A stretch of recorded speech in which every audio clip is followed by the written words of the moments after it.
Donc, bonjour à toutes et à tous.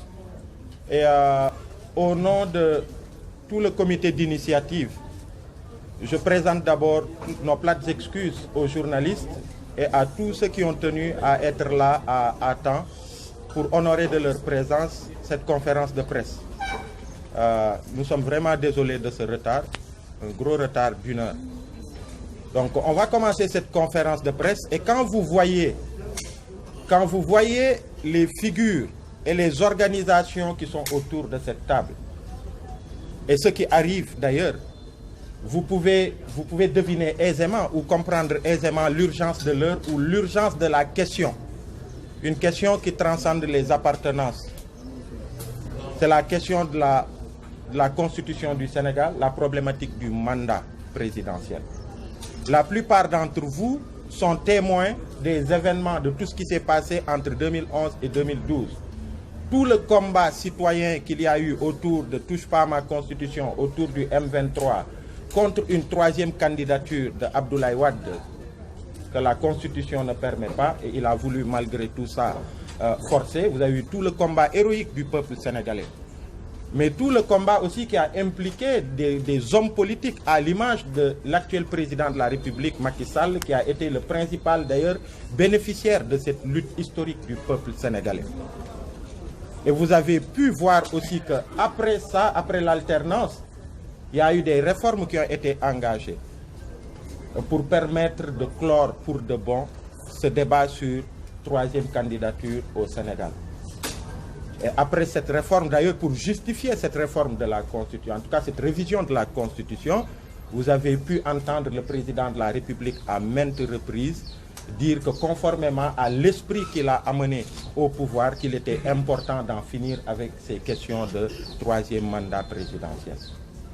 Et après aussi le référendum qu'il y a eu, vous avez pu voir à maintes reprises, il s'est prononcé encore sur ça. Et il a écrit même dans son ouvrage Le Sénégal au cœur avant l'élection de 2019 qu'il se présentait devant le peuple sénégalais pour demander un second et dernier mandat.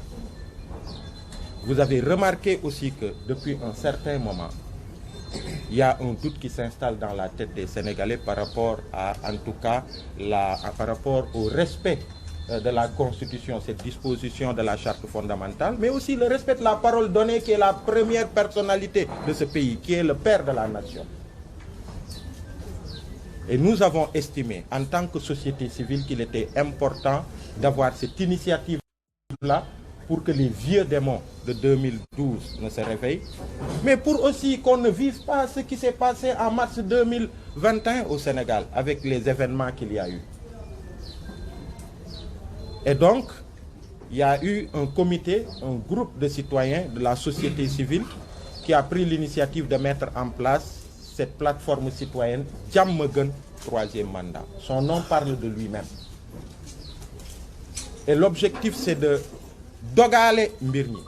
Dogale Mbirni, c'est une initiative préventive qui vise à s'adresser au président Macky Sall pour faire en sorte qu'on ne tombe pas encore dans les travers qu'on a connus.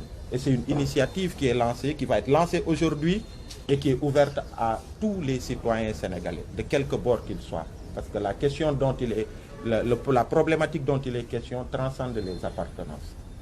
Donc nous allons donner la parole au doyen Mbodj, que vous connaissez tous dans le M23, qui va lire aujourd'hui le premier acte que nous allons posé à travers cette initiative, c'est-à-dire la lettre ouverte adressée au président Macky Sall. Et après cela, nous donnerons la parole au doyen Alioune Tine qui va parler du sens de cette initiative encore une fois, avant de passer aux questions-réponses et des réponses auxquelles, en tout cas des questions auxquelles, tous ceux qui sont ici pourront apporter des réponses parce qu'il s'agit d'une dynamique commune avec tous ces acteurs que vous voyez, toutes ces parties prenantes que vous voyez et qui s'ouvrent encore une fois à toutes les franges de la société sénégalaise, à tous les citoyens sénégalais. Donc merci beaucoup, doyen Mbodj. Nous allons vous donner la parole.